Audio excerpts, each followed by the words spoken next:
الحمد لله رب العالمين وصلى الله وسلم وبارك على نبينا محمد وعلى آله وأصحابه أجمعين. أما بعد، فهذه الليلة ليلة 13 في الربيع الأول عام 1436 من هجرة النبي صلى الله عليه وسلم. ندخل في الدرس الرابع من هذا الكتاب المبارك فقه الأدعية والأذكار للشيخ عبد الرزاق ابن عبد المحسن العباد المدرس في مسجد النبي صلى الله عليه وسلم حاليا وبالله التوفيق. Nous sommes le 3 janvier 2014 15 et nous entrons dans le 4e cours, toujours en train d'étudier Al-Ad'iyah wal-Adhkar, les invocations et les formules de rappel d'Allah subhanahu wa ta'ala qu'on nous répète à chaque occasion.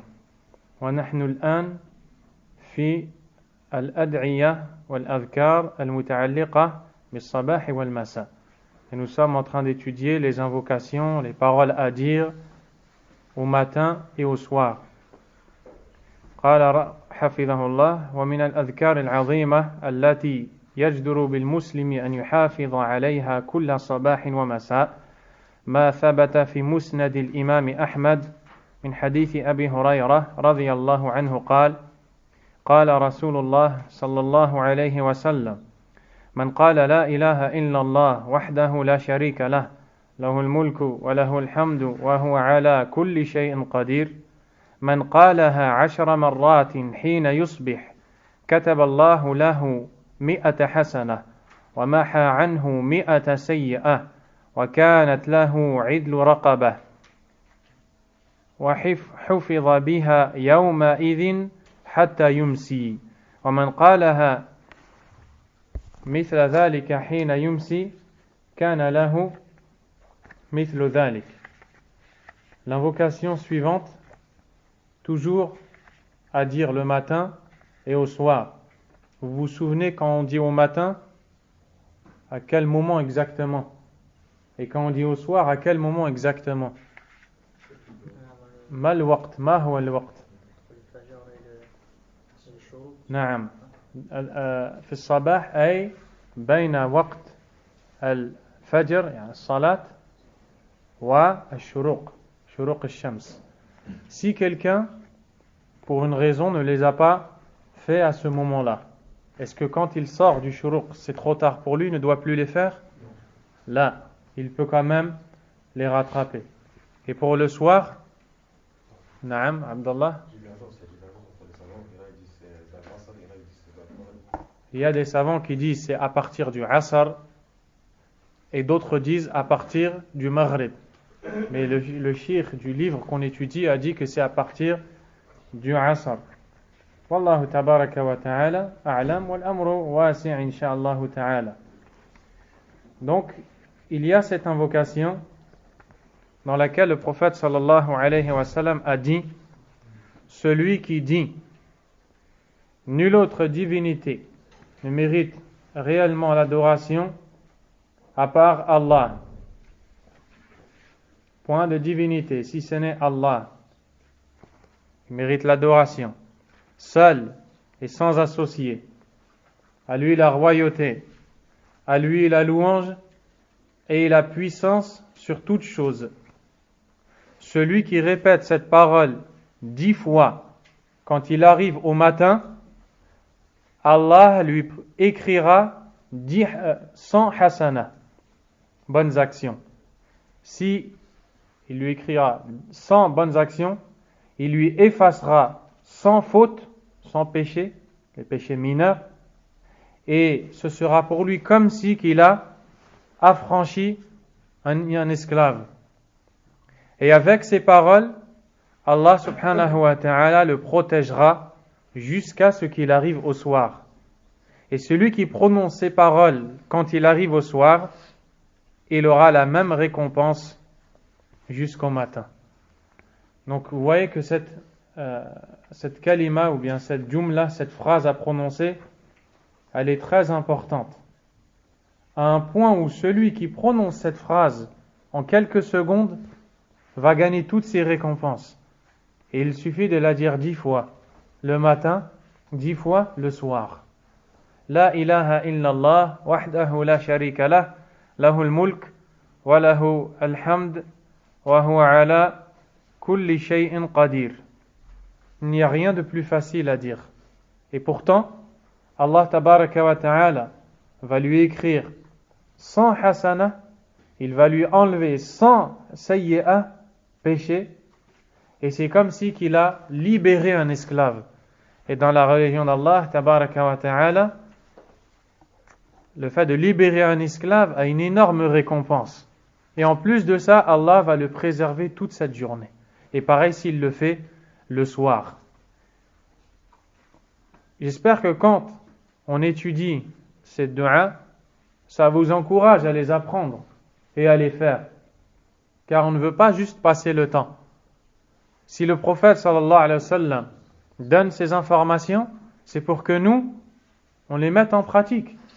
Donc si je vous pose la question et je vous dis, depuis la semaine dernière, est-ce qu'il y a quelqu'un qui a appris une de ces du'a, de ces invocations qu'on a lues la semaine dernière, c'est-à-dire qu'il ne connaissait pas et qui les a appris et qui maintenant les connaît, ou non? Personne ne lève la main.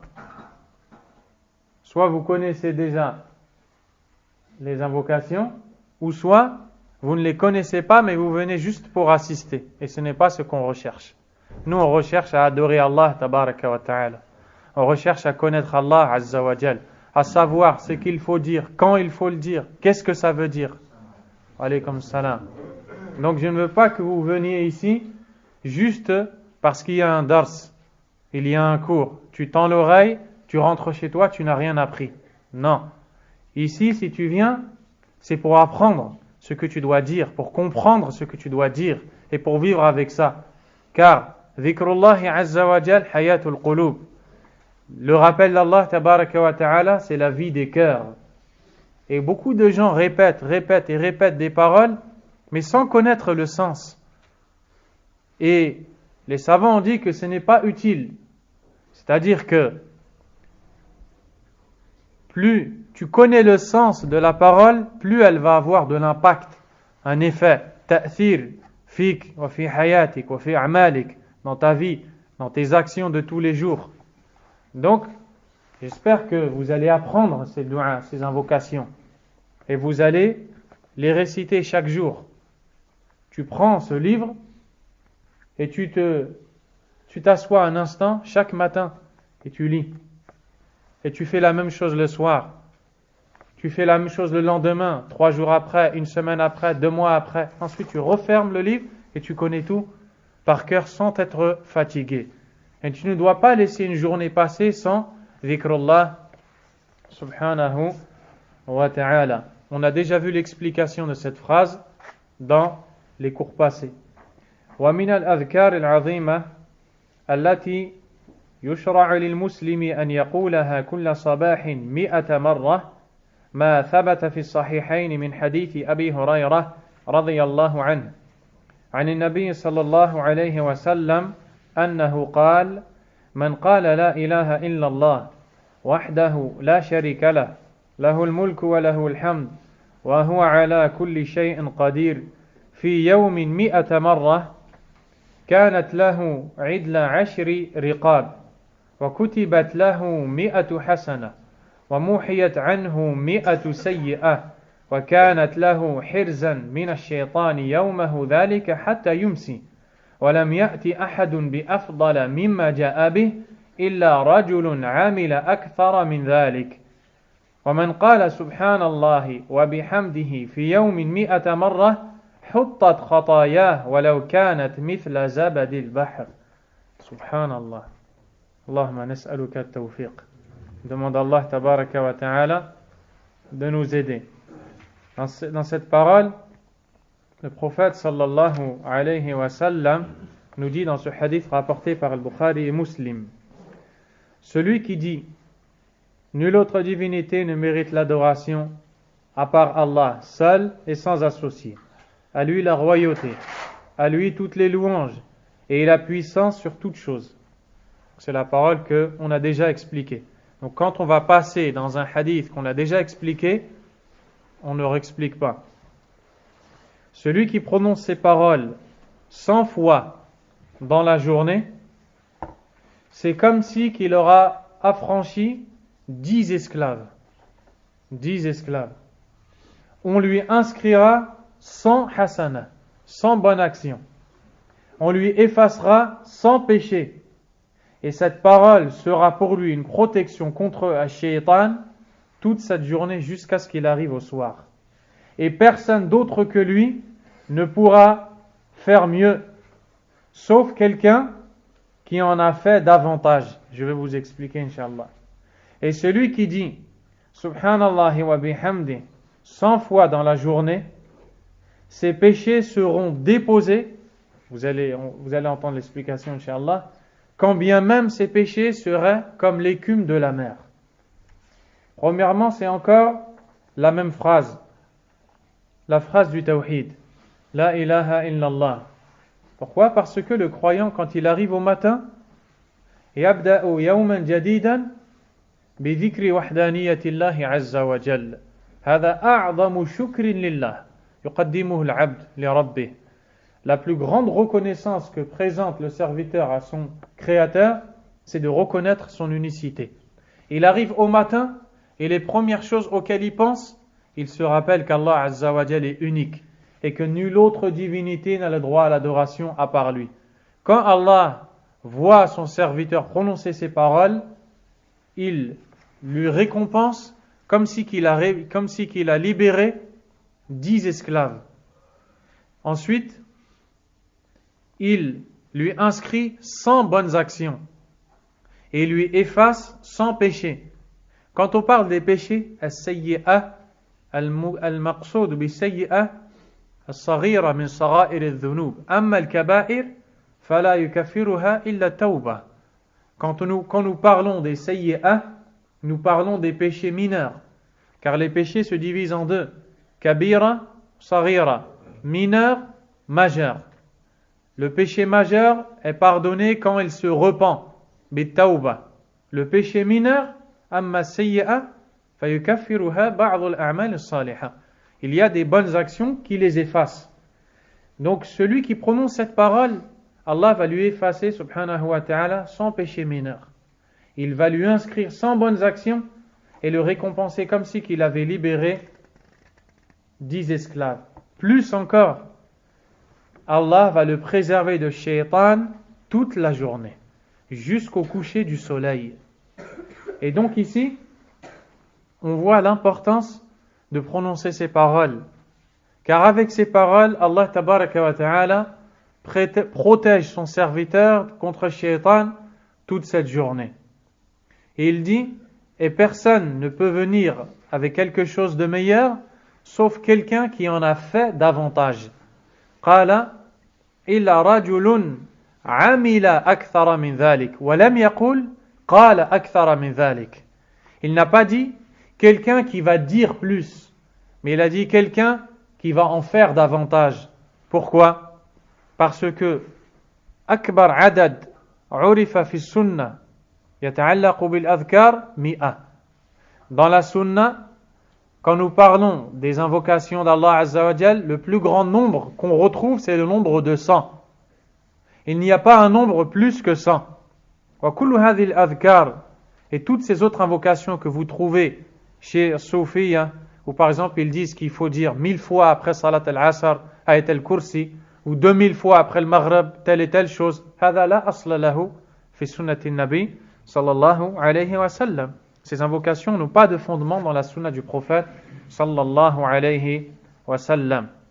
Donc ici le prophète alayhi salatu wa sallam a dit illa rajulun amila akthara min dhalik ay qalaha mi'ata marra wa amila amalan saliha zada ala hadhihi al-kalima amalan saliha. C'est-à-dire que cet homme a prononcé 100 fois cette parole et a fait d'autres actions. Celui-là, il a plus de récompense que celui qui prononce 100 fois cette parole et fait moins d'actions. C'est de ça que parle le prophète sallallahu alayhi wa sallam. Puis il dit, et celui qui dit Subhanallah wa bihamdi 100 fois dans la journée, ses péchés lui seront déposés. حطت خطاياه الشجرة تحط الورق. Les arbres, quand l'automne arrive, déposent les feuilles, c'est-à-dire que les feuilles tombent les unes après les autres. Ici, le prophète sallallahu alayhi wa sallam dit que celui qui dit Subhanallahi wa bihamdihi 100 fois, Allah subhanahu wa ta'ala le décharge de ses péchés à l'image des feuilles qui tombent de l'arbre les unes après les autres. Si bien qu'Allah lui pardonne ses péchés, quand bien même ses péchés seraient semblables à l'écume de la mer. Zabad al-bahr. Al-bahru yuzbid. Ay yatruk fawqahu umuran. Awraq. Al-milh. Wa ghayra dhalik. Sans cesse, la mer produit de l'écume. L'écume, c'est tout ce qui va flotter sur l'eau de la mer, le sel de la mer, les feuilles d'arbres, tout ce qu'il y a qui flotte sur la mer.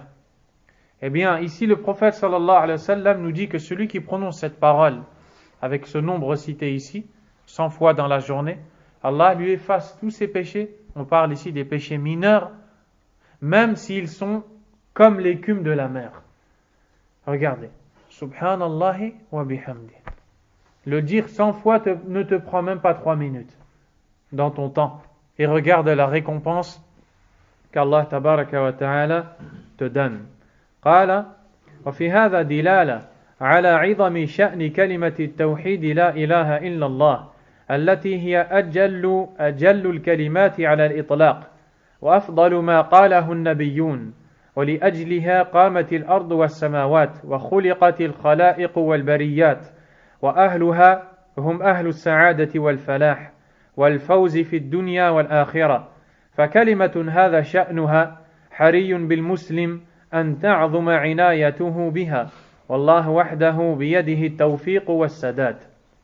Le cheikh dit, vous voyez qu'on nous enseigne qu'il y a dans ces paroles l'importance de la ilaha illallah, la parole du tawhid, de l'unicité, car c'est la plus importante de toutes les paroles de façon absolue. C'est la meilleure parole prononcée par les prophètes. C'est pour cette parole qu'Allah Azza wa Jal a créé les cieux et la terre. Et les gens qui prononcent et qui vivent en mettant en pratique cette parole seront les bienheureux. Ils auront la réussite dans ce bas monde et dans l'au-delà. Donc si cette parole a cette importance, il incombe aux musulmans de prendre soin de la prononcer chaque matin et chaque soir. ومن الأذكار العظيمة التي يقولها النبي صلى الله عليه وسلم كل صباح ما رواه الإمام أحمد عن عبد الرحمن ابن أبزة رضي الله عنه قال كان النبي صلى الله عليه وسلم إذا أصبح قال أصبحنا على فطرة الإسلام وكلمة الإخلاص وعلى دين نبينا محمد صلى الله عليه وسلم وعلى ملة أبينا إبراهيم حنيفا مسلما وما كان من المشركين. Parmi les invocations à dire le matin et le soir, celle que nous rapporte l'imam Ahmad rahimahullahu ta'ala, dans laquelle il nous dit que le prophète sallallahu alayhi wa sallam avait pour habitude de dire à chaque fois qu'il arrivait au matin, nous voilà au matin sur la nature saine de l'islam et sur la parole de la sincérité, sur la religion de notre prophète Muhammad sallallahu alayhi wa sallam et sur la religion de notre père Ibrahim qui était dévoué et soumis. Il ne faisait pas partie des polythéistes alayhi salatu wassalam.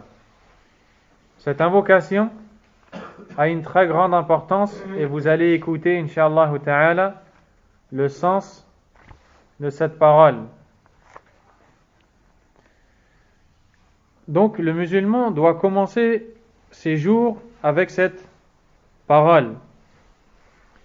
Fiha tajdidul iman. Il y a un renouvellement de la foi. Wa i'lanu tawhid. Une déclaration du monothéisme d'Allah Azza wa Jal. Wa ta'kidu l'iltizami bidini Muhammadin sallallahu alayhi wa sallam. Et il y a une confirmation de l'obligation de suivre le prophète sallallahu alayhi wa sallam. Wa l'ittiba'i li millati Ibrahim al-Khalil alayhi salam. Al-Hanifiyyati samha.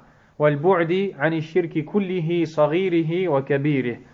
Et un rappel quant à l'obligation de se conformer à la voie de notre père Ibrahim alayhi salam, qui était quelqu'un qui n'adorait qu'Allah Azza wa Jal, éloigné de toute forme d'association, petite soit-elle ou plus grande. Ce sont donc des paroles de foi, des paroles de sincérité.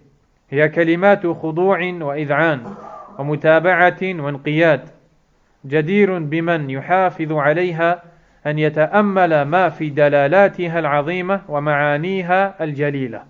Donc nous devons comprendre l'essence de cette parole, et voici l'essence. قوله أصبحنا على فطرة الإسلام أي من الله علينا بالإصباح ونحن على فطرة الإسلام مستمسكين بها محافظين عليها غير مغيرين ولا مبدلين. Nous voilà au matin sur la nature saine de l'islam, ce qu'on appelle al-fitra. Al-fitra, c'est la nature première, la base, l'origine. Nous voilà ce matin sur la nature saine de l'islam, c'est-à-dire Allah nous a comblés par le bienfait d'arriver au matin accrochés à cette nature saine de l'islam, en la préservant sans rien changer ni altéré. Donc nous voilà au matin, nous sommes dans l'islam correct, nous n'avons rien changé, et c'est grâce à Allah subhanahu wa ta'ala.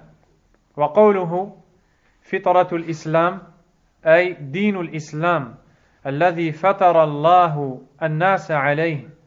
Et lorsque nous disons la nature saine de l'islam, c'est-à-dire la religion de l'islam sur laquelle Allah a créé les gens. Fatara bima'na khalaqa Azza wa Jal. Fahum mafturuna alayha. Ils sont donc créés sur cette prime nature.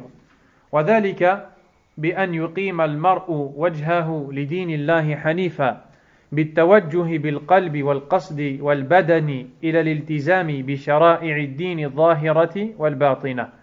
Ceci consiste en ce que le serviteur soumette son visage totalement à Allah subhanahu wa ta'ala. C'est-à-dire qu'il se soumet à Allah et il est convaincu qu'Allah est unique, il a foi en Allah, tout son cœur est rattaché à Allah. Qalbuhu muta'alliqun billahi azza wa jal.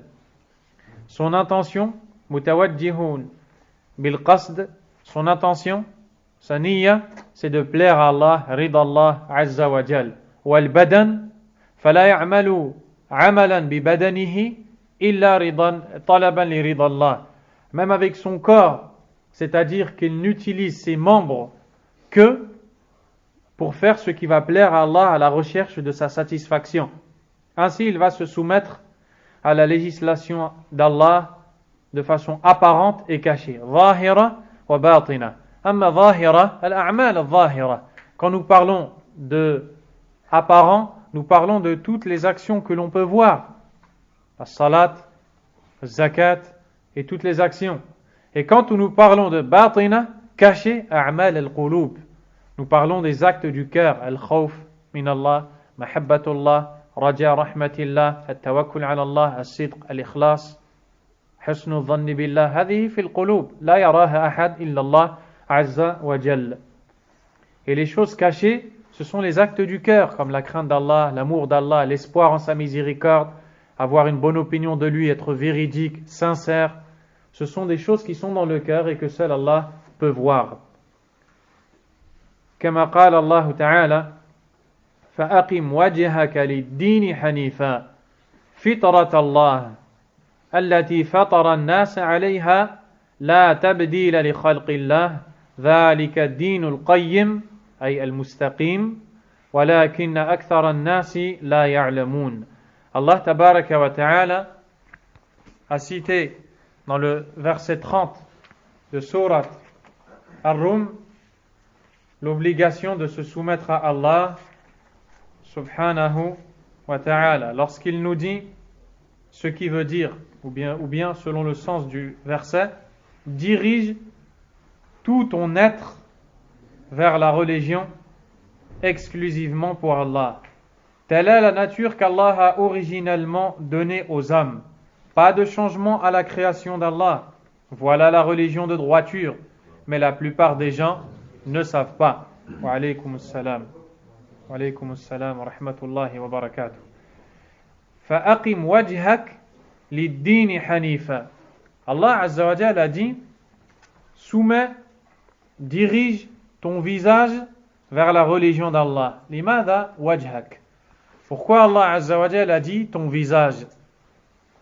وقال العلماء لأن الوجه أشرف شيء في الإنسان فهو يستسلم لله بأشرف ما عنده بوجهه فإذا استسلم لله بوجهه تبعه في ذلك بدنه.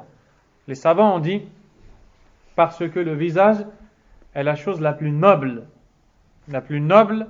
chez le fils d'Adam. C'est pour cela qu'as-sujud yakunu ala al-jabha. La prosternation au sol se fait sur le front. Ce qu'il y a de plus noble, il le rabaisse pour Allah Azza wa Jal. Ici, Allah a dit, dirige ton visage vers la religion d'Allah. Et ils l'ont traduit par tout ton être, parce qu'ils l'ont traduit par le sens. C'est-à-dire que si tu diriges ton visage vers Allah, le corps va suivre. Et donc, c'est une façon de dire, soumets-toi complètement à Allah. معنى هذا استسلم لله استسلاما كاملا بالذل والخشوع والتعظيم. Vénère ton Créateur le Tout-Puissant subhanahu wa ta'ala.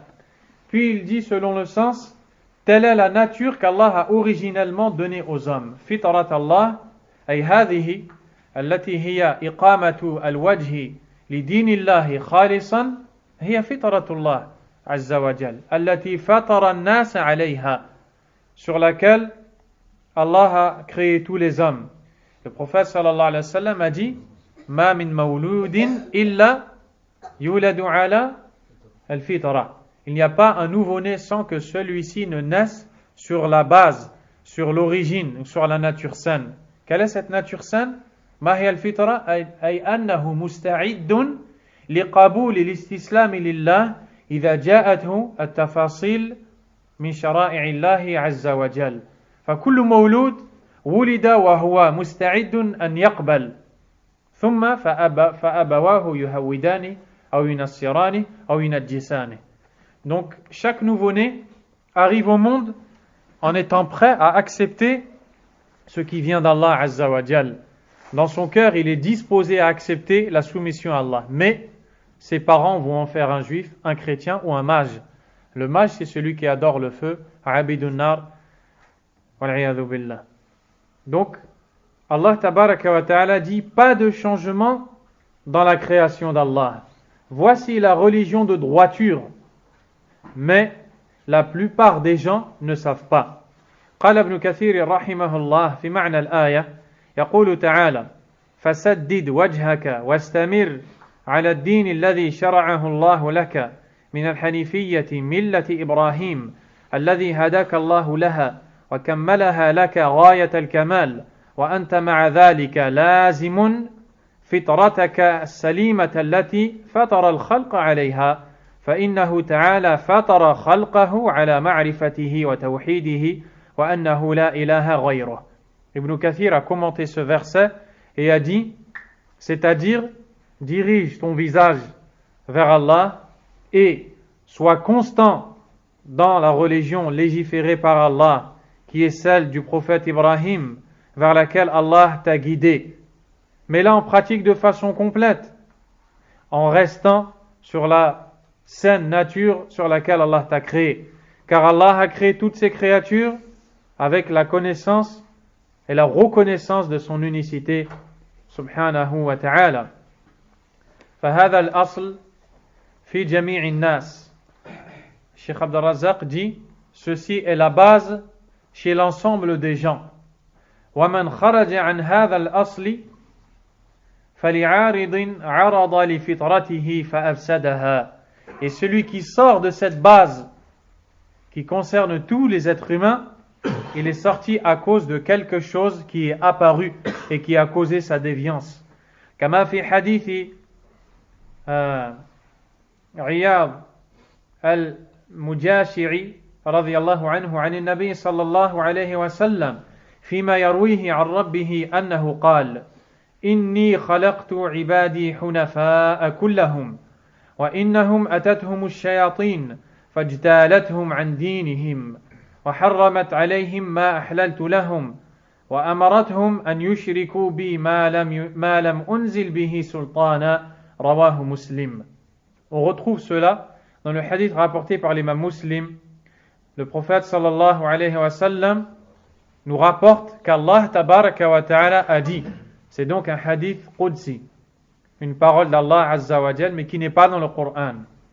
Allah azza wa jal a dit selon le sens, j'ai créé mes serviteurs, khalaqtu ibadi hunafa'a kullahum, wal hanif huwa al-muqbilu ala Allah wahdah, al-mu'ridu an kulli man siwa Allah.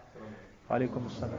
J'ai créé mes serviteurs tous soumis et dévoués. C'est-à-dire qu'à la base, quand ils arrivent au monde, ils sont prêts à se soumettre à Allah tous, subhanahu wa ta'ala. Puis, wa innahum atathum ash-shayatin, les démons sont venus à eux, fajtalathum an dinihim, et ils les ont enlevés et fait dévier de leur religion. Wa harramat alayhim ma ahlaltu lahum, ils leur ont rendu illicite ce que je leur ai rendu licite, et leur ont donné l'ordre de m'associer ce dont je n'ai révélé aucune preuve. وفي الصحيحين من حديث أبي هريرة رضي الله عنه قال رسول الله صلى الله عليه وسلم ما من مولود إلا يولد على الفطرة فأبواه يهودانه أو ينصرانه أو يمجسانه. Le prophète alayhi salatu wassalam dit dans le hadith rapporté par Al-Bukhari et Muslim, c'est le hadith numéro 1359 chez Al-Bukhari, il n'y a pas un nouveau-né sans que celui-ci ne naisse sur la prime nature, sur la nature saine. Puis, ce sont ses parents qui vont en faire un juif, un chrétien ou un mage. ولا شك أن نعمة الله على عبده عظيمة أن يصبح حين يصبح وهو على فطرة سليمة لم يصبها تلوث أو تغير أو انحراف. Et sans aucun doute, arriver au matin avec cette conviction, avec cette croyance, est un grand bienfait d'Allah tabaraka wa ta'ala. Le fait d'arriver au matin, de prononcer cette parole, de la comprendre, d'avoir cette croyance dans le cœur, sans avoir été dévié par un shaitan, cela veut dire qu'Allah azza wa jalla a préservé ce serviteur. Wa qawluhu wa kalimati al-ikhlas, ay wa asbahna ala kalimati al-ikhlas, wa hiya kalimatu tawhid la ilaha illa Allah. تلكم الكلمة العظيمة الجليلة التي هي أفضل الكلمات العظيمة وأجلها على الإطلاق، بل هي رأس الدين وأساسه ورأس أمره، لأجلها خلقت الخليقة وأرسلت الرسل وأنزلت الكتب، وبها افترق الناس إلى مؤمنين وكفار، وهي زبدة دعوة المرسلين وخلاصة رسالاتهم، وهي أعظم نعم الله على عباده. وفي هذا يقول سفيان بن عيينة رحمه الله ما أنعم الله على عبد من العباد نعمة أعظم من أن عرفهم لا إله إلا الله اللهم لك الحمد. Le cheikh dit, quant à la deuxième partie, wa kalimat al-ikhlas, nous voilà au matin sur la parole de la sincérité, c'est-à-dire nous sommes arrivés au matin et nous reconnaissons cette parole immense et qui est la meilleure de toutes les paroles. C'est d'ailleurs l'essence et la base de la religion. C'est pour cette parole qu'Allah a créé toutes ses créatures et a envoyé tous les messagers. Il a révélé tous les livres. C'est avec cette parole que les gens se sont divisés en croyants et mécréants. Et c'est le prêche de tous les prophètes, Et c'est d'ailleurs la raison pour laquelle Sufyan ibn Uyayna, un des savants de l'islam, a dit: Allah n'a pas comblé un serviteur parmi ses serviteurs par un bienfait plus immense que celui de leur avoir fait connaître la ilaha illallah. Ma min ni'ma fi hadhihi ad-dunya a'zam min ni'mati la ilaha illallah wa ma'rifati ma'naha لأنها دخول الجنة. قال النبي صلى الله عليه وسلم: من مات وهو يعلم أنه لا إله إلا الله دخل الجنة فلا بد أن يفهمها. Le prophète sallallahu alayhi wa sallam a dit: celui qui meurt tout en sachant qu'aucune autre divinité ne mérite réellement l'adoration à part Allah entrera au paradis. Cette parole, la ilaha illallah, qui est la parole de l'ikhlas, avec laquelle on rejette toute forme de shirk, Allah Azza wa Jal nous l'a expliqué. Kalimatu la ilaha illallah, Allah Azza wa Jal fassarana iyaha fi ayat. منها قوله تعالى: وإذ قال إبراهيم لأبيه وقومه إنني براء مما تعبدون أتبرأ مما تعبدون من هذه الآلهات جميعا قال إلا الذي فطرني أي خلقني فإنه سيهدين وجعلها كلمة باقية في عقبه لعلهم يرجعون والكلمة الباقية لا إله إلا الله. Allah Azza wa Jal nous dit dans Surat Az-Zukhruf les ornements selon le sens rapproché du verset. Et lorsque Ibrahim dit à son père et à son peuple: je me désavoue totalement de ce que vous adorez.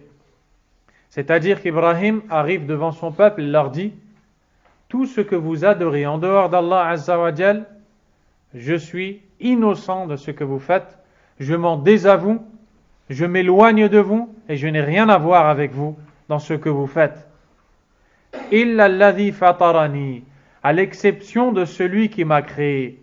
Fa innahu sayahdin, certes, il va me guider.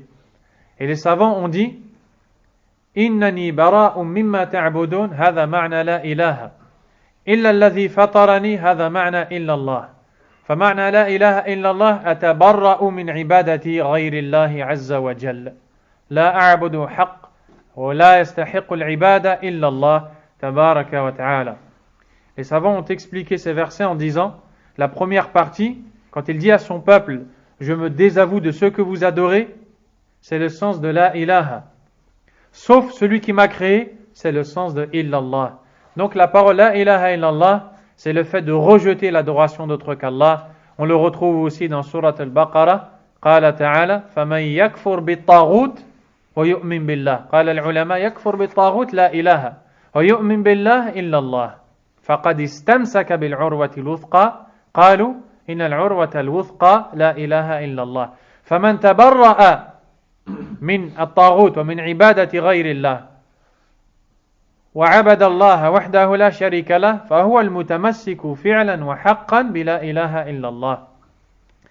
Allah Azza wa Jal dit dans Surat Al-Baqarah, selon le sens du verset: et celui qui mécroit au Tarout et croit en Allah se sera accroché à l'anse la plus solide. Les savants ont dit: celui qui mécroit au Tarout, c'est le sens de la ilaha. Et qui croit en Allah, c'est le sens de illallah. Il s'est accroché à l'anse la plus solide, c'est-à-dire qu'il s'est accroché à la ilaha illallah. Donc, la ilaha illallah veut dire rejeter l'adoration d'autre qu'Allah, tabaraka wa ta'ala, et de se désavouer du shirk et des mushrikoun. Al-bara'a mina shirk wal mushrikin. Et Allah Azza wa Jalla a dit: bara'atun min Allah wa rasulihi min alladhina Ahadtum min al-mushrikin. Allah Azza wa Jalla a dit, selon le sens du verset, le premier verset de Surat At-Tawbah, des aveux de la part d'Allah ou des aveux déclarés par Allah et son messager à l'encontre des associateurs, jusqu'à la fin des versets.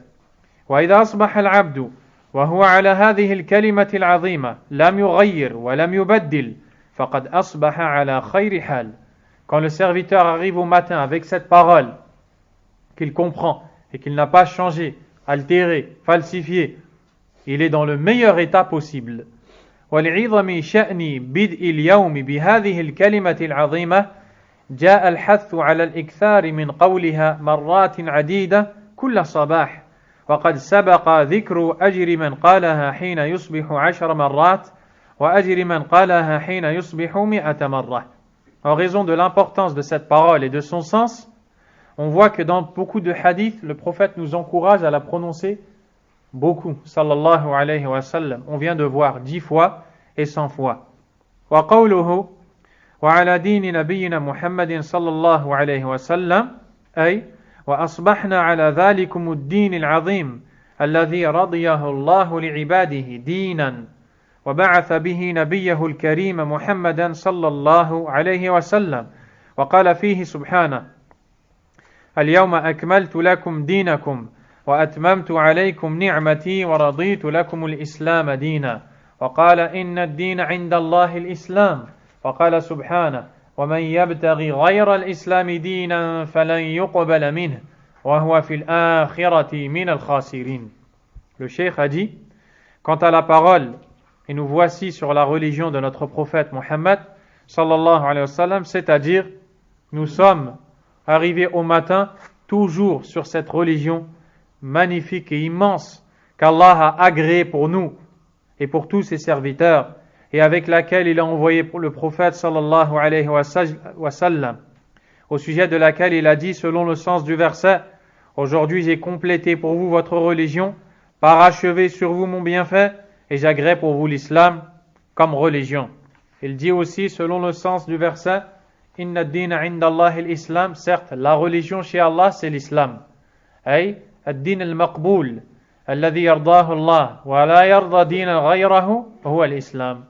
La religion qu'Allah accepte, dont il est satisfait, il n'accepte aucune autre religion, c'est l'islam. Dans l'autre verset, le sens, celui qui recherche une autre religion que l'islam, elle ne lui sera pas acceptée, et dans l'au-delà, il fera partie des perdants.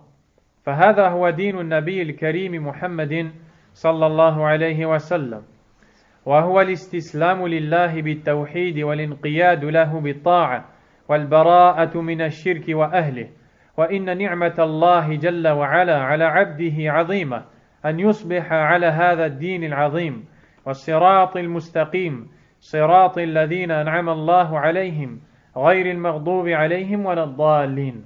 Cette religion qui est celle du prophète sallallahu alayhi wa sallam consiste en la soumission à Allah à travers la réalisation du monothéisme, de l'unicité, en se soumettant à ses ordres et en se désavouant du polythéisme et du polythéiste. Al-bara'a takunu min ash-shirk wa ahlih. La takfi al-bara'atu min ash-shirk.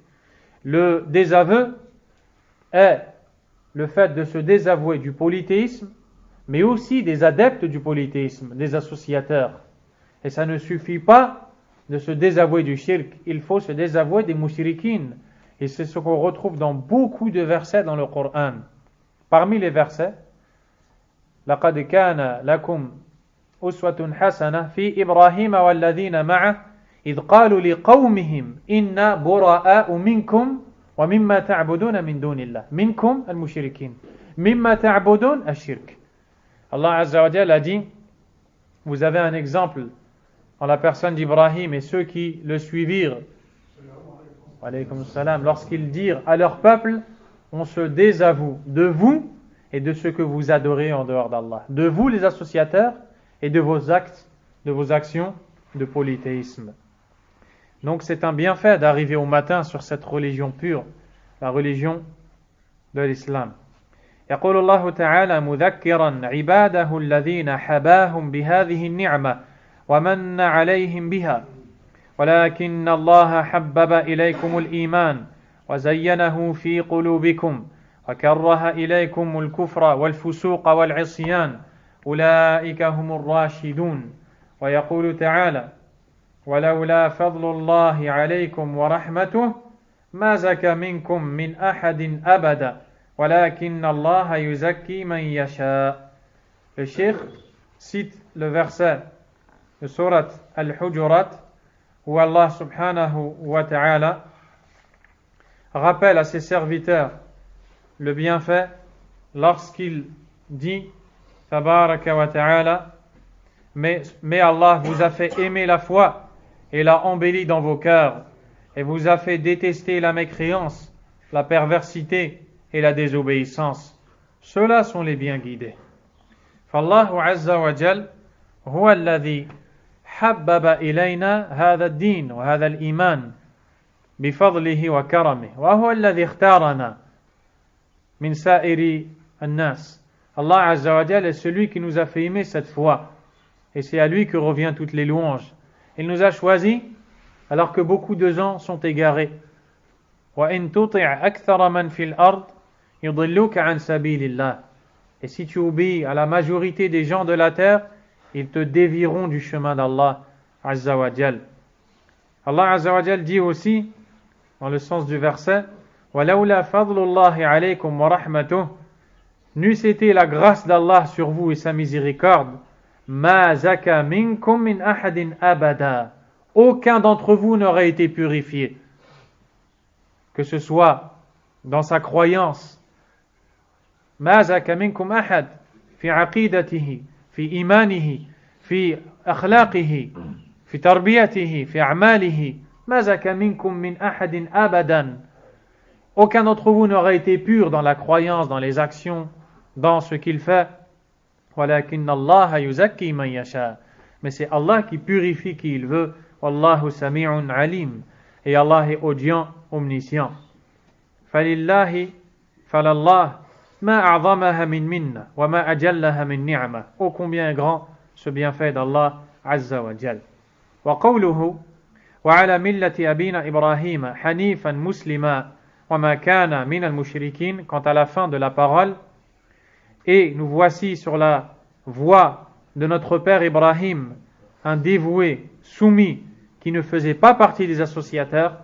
أي وأصبحت على هذه الملة المباركة. المقصود بالملة الدين. ملة إبراهيم خليل الرحمن وهي الحنيفية السمحة والتمسك بالإسلام والبعد عن الشرك. ولهذا قال حنيفا مسلما وما كان من المشركين. C'est-à-dire, nous voici au matin sur cette religion bénie, celle de l'ami du tout miséricordieux Ibrahim alayhi salam, qui consiste à se cramponner à l'islam en étant loin du polythéisme. C'est pour cela qu'à la fin il dit qu'il était voué, soumis et ne faisait pas partie des associateurs. وهذه ملة مباركة لا يتركها ولا يرغب عنها إلا من حكم على نفسه بالغي والسفه. ولهذا قال تعالى ومن يرغب عن ملة إبراهيم إلا من سفه نفسه. Puis le cheikh va nous dire que cette religion, qui est la religion d'Ibrahim alayhi salam, celui qui se détourne de cette religion ne peut être que quelqu'un d'idiot et de faible d'esprit. ومن يرغب عن ملة إبراهيم أن يتركها ويعرض عنها إلا من سفه نفسه أي إلا الذي جهل مصلحة نفسه. Allah Azza wa Jal a dit selon le sens du verset. Qui donc aura en aversion la religion d'Ibrahim, sinon celui qui sème son âme dans la sottise? C'est-à-dire, qui se détourne de la religion d'Ibrahim, celle de la soumission à Allah, à part quelqu'un qui est faible d'esprit et qui ne sait pas où est l'intérêt de sa personne, qui ne sait pas où est son bien. وقد أمر الله عز وجل نبيه صلى الله عليه وسلم باتباع هذه الملة وهداها إليها كما قال تعالى قل إنني هداني ربي إلى صراط مستقيم دينا قيما ملة إبراهيم حنيفا وما كان من المشركين. وقال تعالى ممتنا على عباده بهذه النعمة وجاهدوا في الله حق جهاده هو اجتباكم وما جعل عليكم في الدين من حرج ملة أبيكم إبراهيم.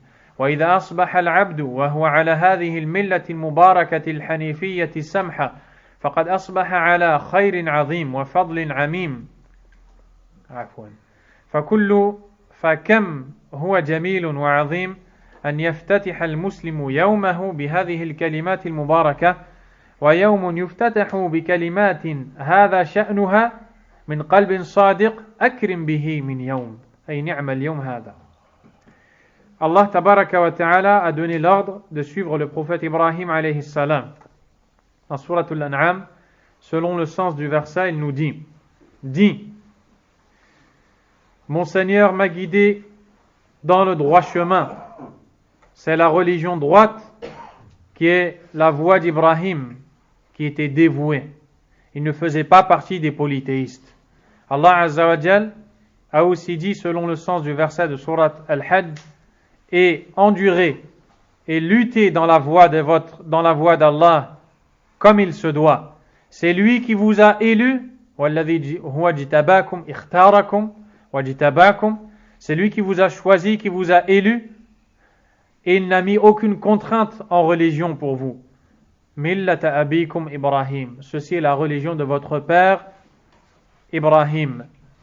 Si le serviteur arrive au matin en prononçant cette parole et en ouvrant sa journée avec ces paroles, certes, il aura été guidé par Allah et Allah Azza wa Jalla aura voulu pour lui un grand bien, subhanahu wa ta'ala. Wa alaykum salam. Parmi les invocations à dire au matin, et comme vous voyez, elles sont nombreuses, il y a celle qui est rapportée par l'imam Ahmad, rahimahullah, ورواه ابن ماجه من حديث أم سلمة رضي الله عنها أن النبي صلى الله عليه وسلم كان يقول إذا صلى الصبح حين يسلم أي بعد التسليم. L'imam Ahmed rahimahullah a rapporté, ainsi que d'autres selon Salama, que le prophète sallallahu alayhi wa sallam avait pour habitude de dire après la prière du subh. Qui va répondre? Qu'est-ce qu'il avait l'habitude de dire? Naam. Naam. Jazakallahu khayran. Exactement. Le prophète sallallahu alayhi wa sallam disait: Ô Allah, je t'implore de m'accorder une science utile, une bonne subsistance et une action acceptée.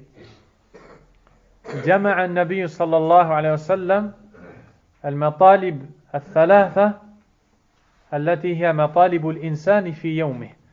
Vous allez voir que le prophète alayhi salatu wassalam a réuni les trois choses recherchées par l'homme chaque jour. Vous allez le voir. ومن يتأمل هذا الدعاء العظيم يجد أن الإتيان به في هذا الوقت بعد صلاة الصبح في غاية المناسبة. Celui qui médite ces paroles va voir qu'il convient parfaitement de prononcer cette invocation le matin, particulièrement après le Fajr. Parce que la prière du Fajr, ou bien un Subh, c'est le début de la journée. C'est avec la prière du Fajr qu'on entame le jour. Et le musulman, chaque jour, a des choses qu'il recherche. وَالْمُسْلِمُ لَيْسَ لَهُ مَطْمَعٌ فِي يَوْمِهِ إِلَّا تحصيل هذه الأهداف العظيمة والمقاصد الجليلة المذكورة في هذا الحديث. Le musulman, chaque jour, a pour ambition ce qui est cité dans le hadith. Il recherche ces trois choses. Vous allez voir. وهي العلم النافع. Premièrement, une science utile. والرزق الطيب. Deuxièmement, une bonne subsistance. Troisièmement, والعمل المتقبل الذي يقبله الله. Une action qui est acceptée par Allah Azza wa Jal. وكأنه في افتتاحه ليومه بذكر هذه الأمور الثلاثة دون غيرها يحدد أهدافه ومقاصده في يومه. C'est comme si que le musulman arrive au matin et qu'il prononce ces paroles pour délimiter, pour programmer sa journée. Qu'est-ce que je vais rechercher dans cette journée? Les trois choses suivantes. Une science utile, une bonne subsistance et une action acceptée d'Allah tabaraka wa ta'ala. Allah yishfik. Allah yishfik. نعم. ولا ريب أن هذا أجمع لقلب الإنسان وأضبط لسيره ومسلكه بخلاف من يصبح دون أن يستشعر أهدافه وغاياته ومقاصده التي يعزم على القيام بها في يومه. Et nous voyons l'importance de demander ces choses-là le matin, car ça permet à l'homme de définir sa journée, de planifier ce qu'il va rechercher, du moins de voir ce qu'il y a de plus important à rechercher dans cette journée. Contrairement à celui qui vient au matin et qui ne pense pas à ce qu'il doit chercher en ce jour. Le musulman, chaque jour qu'il passe, il doit avoir fini ce jour en ayant gagné quelque chose pour se rapprocher d'Allah, Azza wa Jal. Eh bien, ça commence par la planification. Il vient le matin et il se dit, j'ai besoin de 3 choses. J'ai besoin d'une science utile, d'une bonne subsistance et d'une action qu'Allah tabaraka wa ta'ala va accepter de moi, subhanahu wa ta'ala. ونجد المعتنين بالتربية والآداب يوصون بتحديد الأهداف في كل عمل يقوم به الإنسان وفي كل سبيل يسلكه ليكون ذلك أدعى لتحقيق أهدافه وأسلم من التشتت والارتباك وأضبط له في مساره وعمله. وما من شك أن من يسير وفق أهداف محددة ومقاصد معينة أكمل وأضبط وأسلم ممن يسير دون تحديد أهداف ودون تعيين مقاصد. Nous voyons ceux qui sont dans le domaine de l'éducation enseigner à ceux qu'ils éduquent justement de planifier les choses qu'ils ont à faire et de les ordonner.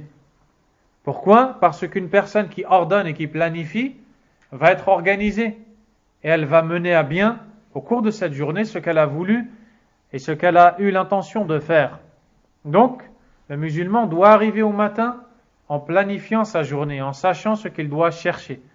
والمسلم ليس له في يومه بأجمعه بل ليس له في أيامه كلها إلا الطمع في تحصيل هذه الأهداف الثلاثة وتكميلها ونيلها من أقرب وجه وأحسن طريق. Et le musulman n'a d'autres soucis lorsqu'il vient au matin pour son jour et pour l'ensemble de ses journées que le désir d'acquérir ces 3 choses citées. وعلى هذا فما أجمل أن يفتتح اليوم بذكر هذه الأمور الثلاثة. Donc, ô combien est beau le fait de commencer la journée par ces invocations. التي تحدد أهداف المسلم في يومه وتعين غاياته ومقاصده. وليس للمسلم في إتيانه بهذا الدعاء في مفتتح يومه يقصد تحديد أهدافه فحسب. Lorsque le musulman prononce ces paroles, il ne cherche pas qu'à planifier sa journée. Il cherche autre chose. بل هو يتضرع إلى ربه. بهذه الكلمات, avec ces paroles, il s'humilie devant Allah. Il se soumet. Il remplit son cœur de dévotion à Allah. يملأ قلبه خشوعا لله عز وجل ويلجأ إلى سيده ومولاه. Il s'abrite chez son maître en lui demandant بأن يمن عليه بتحصيل هذه المقاصد العظيمة والأهداف النبيلة. En lui demandant de l'aide pour acquérir ces 3 choses et pour y arriver. إذ لا حول له ولا قوة ولا قدرة عنده على جلب نفع أو دفع ضر إلا بإذن ربه سبحانه فهو إليه يلجأ وبه يستعين وعليه يعتمد ويتوكل. Car le serviteur n'a de puissance ou n'a de force pour changer d'un état vers un autre, pour avoir un bien et repousser un mal, que par la permission d'Allah, son Seigneur subhanahu wa ta'ala. Il arrive donc au matin en lui demandant de l'aide et en cherchant refuge chez lui. Il dit donc chaque matin: Inni as'aluka ilman nafi'an wa rizqan tayyiban wa amalan mutaqabbala. Je t'implore de m'accorder une science utile, une bonne subsistance et une action acceptée. وهو استعانة منه في صباحه وأول يومه بربه سبحانه بأن ييسر له العسير ويذلل له الصعاب ويعينه على تحقيق غاياته المباركة الحميدة. Il vient le matin, il demande l'aide à Allah Azza wa Jal pour lui rendre facile ce qui est compliqué ou dur. Et il demande l'aide à Allah Tabaraka wa Ta'ala. Médite comment le prophète sallallahu alayhi wa sallam a commencé. Bada'a bil ilm an-nafi' wa lam yabda bil rizq at-tayyib wal 'amal al-mutaqabbal. Limadha? Le prophète sallallahu alayhi wa sallam a commencé cette invocation en demandant al-ilm an-nafi', la science utile, avant même de demander la bonne subsistance, al-rizq, al-kasb al-halal, al-mubarak, avant même de demander la bonne subsistance, avant même de demander al-amal al-maqboul, l'action qui est acceptée. Limadha ana as'alukum. Pourquoi? C'est une question que je vous pose. Naam. Parce que la science, لأن العلم قبل العمل. العلم قبل العمل، لكن لابد أن يكون الجواب أكمل. La réponse, elle doit être encore plus complète que ça. Abdelaziz. Masha'Allah. هذا هو بارك الله فيك. C'est parce que avec la science utile, بالعلم النافع تفرق بين الرزق الحلال والحرام. تفرق بين العمل الذي يقبله الله فهو السنة والذي لا يقبله الله فهو بدعة. بدون علم لا تفرق بين هذا وذاك. C'est avec la science utile que tu fais la différence et la distinction entre la subsistance qui est licite et illicite. Et c'est avec cette science que tu fais la distinction entre une action qu'Allah va accepter et une action qu'Allah va rejeter parce que c'est une innovation. تدخل في التجارة, tu rentres dans le commerce. أنت بحاجة إلى العلم النافع. Tu as besoin de connaissances.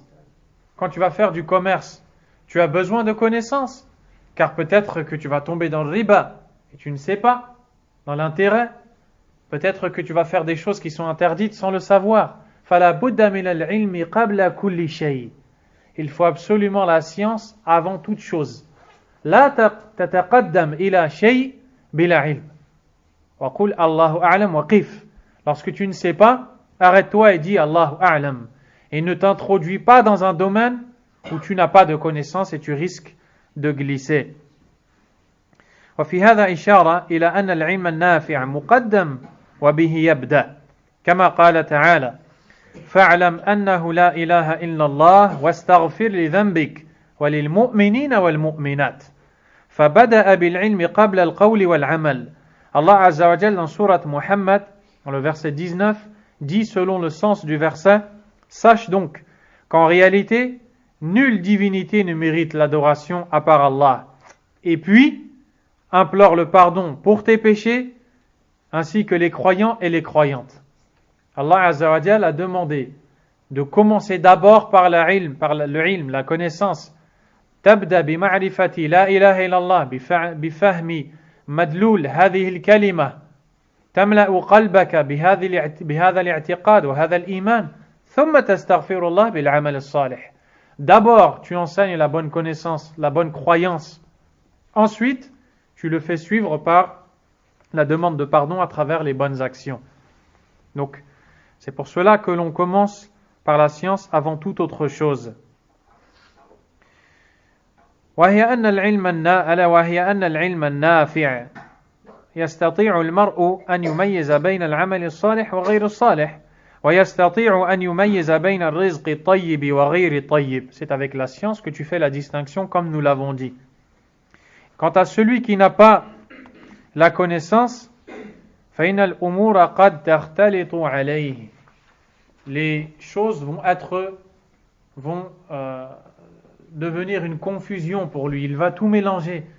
Il va faire des choses qui sont interdites en pensant qu'elles sont bonnes. Il va interdire des bonnes choses en croyant qu'elles sont mauvaises parce qu'il n'a pas la connaissance. فيقوم بالعمل يحسبه صالحا نافعا وهو ليس كذلك. Il va croire qu'il fait des bonnes actions alors qu'il fait du mal.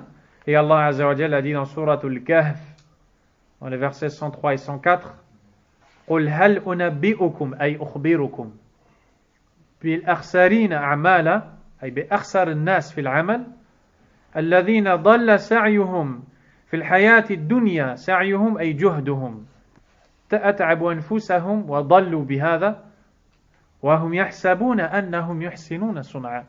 Il dit selon le sens du verset, dit, voulez-vous que je vous informe sur ceux qui sont les plus perdants en œuvre? Ici, Allah va nous parler de gens qui font des actions tous les jours, peut-être depuis des années, mais ils sont perdants. Ces actions ne servent à rien. Pourquoi? Ceux dont l'effort s'est égaré dans la vie d'ici-bas, pensant faire le bien.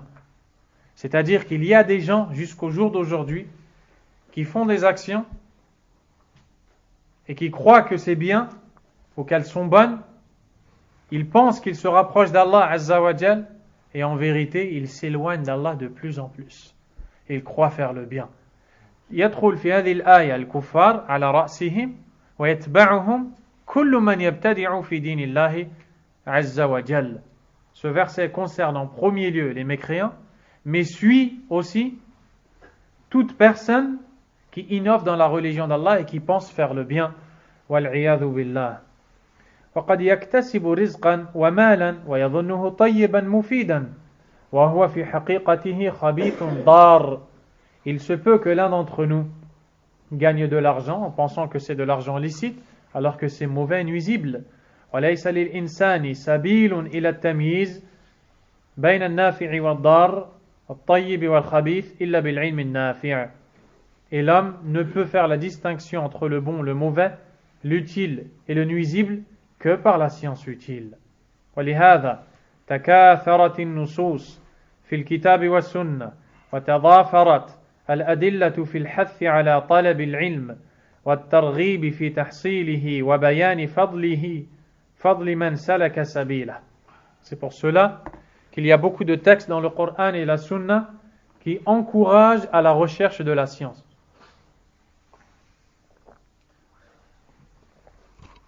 À la recherche de la science et à sa mise en pratique. Allah Azza wa Jalla a dit قل هل يستوي الذين يعلمون والذين لا يعلمون إنما يتذكر أولو الألباب. أي هل العالم والجاهل في مستوى واحد؟ أبدا. Allah Azza wa Jalla a dit selon le sens du verset 9 de Surat Az-Zumar, dit, est-ce que ceux qui savent et ceux qui ne savent pas sont pareils? Seuls les doués de raison se rappellent. أولو الألباب العقول السليمة. وفي قوله صلى الله عليه وسلم علما نافعا فيه دلالة على أن العلم نوعان علم نافع وعلم ليس بنافع. Lorsque le prophète demande une science utile, nous comprenons que les sciences sont de deux catégories, utiles et nuisibles. وأعظم العلم النافع ما ينال به المسلم القرب من ربه والمعرفة بدينه والبصيرة بسبيل الحق الذي ينبغي أن يسير عليه. وتأمل في هذا قول الله تعالى قد جاءكم من الله نور وكتاب مبين يهدي به الله من اتبع رضوانه سبل السلام ويخرجه من الظلمات إلى النور بإذنه ويهديهم إلى صراط مستقيم. فحري بالمسلم في يومه أن يعتني بالقرآن الكريم وبمذاكرته ومدارسته وأن يعتني بسنة النبي صلى الله عليه وسلم المبينة له والشارحة لدلالاته ومقاصده. Donc, le cheikh reprend et dit que nous voyons qu'il y a deux sciences, utiles et nuisibles. Et la meilleure science utile est sans aucun doute celle qui nous rapproche d'Allah subhanahu wa ta'ala et qui nous aide à connaître davantage Allah tabaraka wa ta'ala afin d'être sur une clairvoyance basira de notre religion. Allah Azza wa Jalla a dit dans Suratul Ma'idah selon le sens des versets, certes, vous est venu de la part d'Allah une lumière et un livre explicite. Avec celui-ci, Allah guide ceux qui suivent son agrément vers les chemins de la paix. Il les fait sortir des ténèbres vers la lumière par sa permission et les guide vers un droit chemin. Il incombe donc à tout musulman dans sa journée de prendre soin de s'occuper du Coran, de le réviser et de s'occuper de la sunna de son prophète sallallahu alayhi wa sallam qui nous a expliqué le sens du Coran. وقوله في الحديث ورزقا طيبا فيه إشارة إلى أن الرزق نوعان. Lorsque nous disons dans le hadith une bonne subsistance, nous comprenons que la subsistance se divise en deux. Tayyib wa khabith, bonne et mauvaise. L'argent que tu gagnes, la nourriture que tu avales, les vêtements que tu portes, ce que tu gagnes se divise en deux. Des bonnes choses et des mauvaises choses. Ce que tu as gagné avec un bon chemin et ce que tu as gagné alors que c'est interdit par Allah Azza wa Jal. Quelqu'un qui travaille et qui gagne 1000 euros et un autre qui vend de l'alcool et qui gagne 1000 euros. Est-ce que l'argent est pareil chez Allah Azza wa Jal? Jamais. Celui qui s'est fatigué honnêtement et qui a gagné est meilleur que celui qui a gagné l'argent avec l'interdit. Et celui qui a gagné l'argent avec l'interdit le regrette devant Allah Tabaraka wa ta'ala. Wallahu ta'ala tayyibun la yaqbalu illa tayyiba. Et dans le hadith, le prophète sallallahu alayhi wa sallam dit Allah est bon et il n'accepte que ce qui est bon. وقد أمر المؤمنين بما أمر به المرسلين. Allah a donné aux croyants le même ordre qu'il a donné aux messagers. فقال تعالى يا أيها الرسل كلوا من الطيبات واعملوا صالحا فمعنى هذا لا تأكلوا من الخبائث. Allah Azza wa Jalla a dit selon le sens du verset, ô vous les messagers, mangez des bonnes choses et œuvrez en bien. Mangez des bonnes choses. Donc si Allah donne l'ordre de manger les bonnes choses, c'est-à-dire que les mauvaises choses, nous n'avons pas le droit.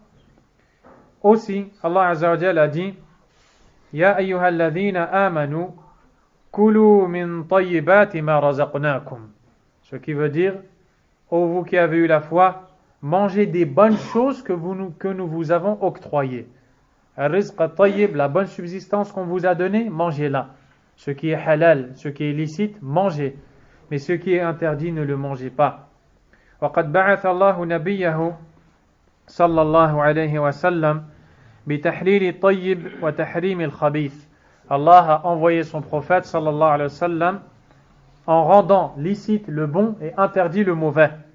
Il dit dans le verset ويحل لهم الطيبات ويحرم عليهم الخبائث. Et il leur rend licite les bonnes choses et interdite les mauvaises. Le musulman doit donc حري بالمسلم في يومه أن يتحرى المال الطيب الحلال والرزق السليم النافع ويحذر أشد الحذر من الأموال الخبيثة والمكاسب المحرمة. Chaque jour, le musulman doit veiller à rechercher l'argent, les biens, les gains licites, bons et purs. Et il doit prendre garde à mettre dans sa poche quelque chose qui est interdit par Allah Azza wa Jal. Car sinon, il tombe dans un grand péché. Et malheureusement, on vit dans une époque où l'argent sale, l'argent haram, est devenu facile à gagner. À un point où les gens n'ont plus de pudeur envers Allah. La yastahyuna min Allah Azza wa Jal. فيرجع الواحد إلى بيته يؤكل أولاده ما حرم الله عز وجل. L'un d'entre eux rentre chez lui et nourrit ses enfants avec de l'argent qu'il a gagné avec le mensonge. بالغش ربح مالا بالغش فيطعم به أولاده والعياذ بالله. Il gagne de l'argent parce qu'il a triché pour gagner cet argent et il remplit avec cet argent le ventre de ses enfants والعياذ بالله. وقوله في الحديث وعملا متقبلا وفي رواية وعملا صالحا فيه إشارة إلى أنه ليس كل عمل يتقرب العبد به إلى الله يكون متقبلا. Allah, le prophète alayhi salatu wa salam dit je t'implore de m'accorder une action acceptée. Cela veut dire que toutes les actions ne sont pas acceptées. il y a des actions qu'Allah accepte et d'autres qu'Allah rejette. بل المتقبل من العمل هو الصالح فقط والصالح هو ما كان لله وحده وعلى هدي وسنة نبيه محمد صلى الله عليه وسلم ولهذا قال الله تعالى الذي خلق الموت والحياة ليبلوكم أيكم أحسن عملا قال الفضيل بن عياض في معنى الآية أي أخلصه وأصوبه قيل يا أبا علي وما معنى أخلصه وأصوبه قال إن العمل إذا كان خالصا ولم يكن صوابا لم يقبل وإذا كان صوابا ولم يكن خالصا لم يقبل حتى يكون خالصا صوابا والخالص ما كان لله والصواب ما كان على السنة. Il dit Allah n'accepte que la bonne action et la bonne action est celle qui est vouée à Allah sincèrement et qui est conforme à la sunna du prophète Mohammed sallallahu alayhi wa sallam. Allah Azza wa Jalla a dit dans le deuxième verset de Surat Al-Mulk, selon le sens du verset, celui qui a créé la mort et la vie afin de vous éprouver pour voir qui est le meilleur en œuvre parmi vous. قال ليبلوكم أيكم أحسن عملا ولم يقل أكثر عملا. Il n'a pas dit pour vous éprouver et voir qui va faire le plus d'œuvres, mais qui est le meilleur en œuvre. Al-Fudayl ibn Iyad est un grand savant de l'islam, a dit, c'est-à-dire le plus sincère et le plus juste. Un homme a dit, qu'est-ce que veut dire l'action la plus sincère et la plus juste? Et lui a dit, si l'action est faite, wa alaykum salam, sincèrement, mais pas justement, Allah ne l'accepte pas. Si l'action est faite de façon juste, mais pas sincère, Allah ne l'accepte pas. Jusqu'à ce que cette action soit sincèrement vouée à Allah et conforme à la sunna. Et conforme. Ce qui est sincère, c'est de le faire que pour Allah. Ce qui est juste, c'est de le faire en conformité avec la sunna. فهذا دعاء عظيم كبير الفائدة يحسن بالمسلم أن يحافظ عليه كل صباح تأسيا بالنبي الكريم صلى الله عليه وسلم ثم يتبع الدعاء بالعمل فيجمع بين الدعاء وبذل الأسباب لينال هذه الخيرات العظيمة والأفضال الكريمة والله وحده الموفق والمعين على كل خير. Donc il incombe aux musulmans de prononcer cette invocation, mais de la faire suivre par le sabab, par les causes. Il demande à Allah tabaraka wa ta'ala de lui accorder une science utile, puis il va rechercher la science. Il demande à Allah tabaraka wa ta'ala de lui accorder une bonne subsistance, puis il va la rechercher, et ainsi de suite. Et donc, le musulman doit invoquer Allah Azza wa Jal chaque matin par ses paroles. Wallahu a'lam. Sallallahu wa sallam wa baraka ala nabiyyina Muhammad wa ala alihi wa sahbihi ajma'in. Subhanakallahumma wa bihamdik. Ashhadu an la ilaha illa ant astaghfiruka wa atubu ilayk.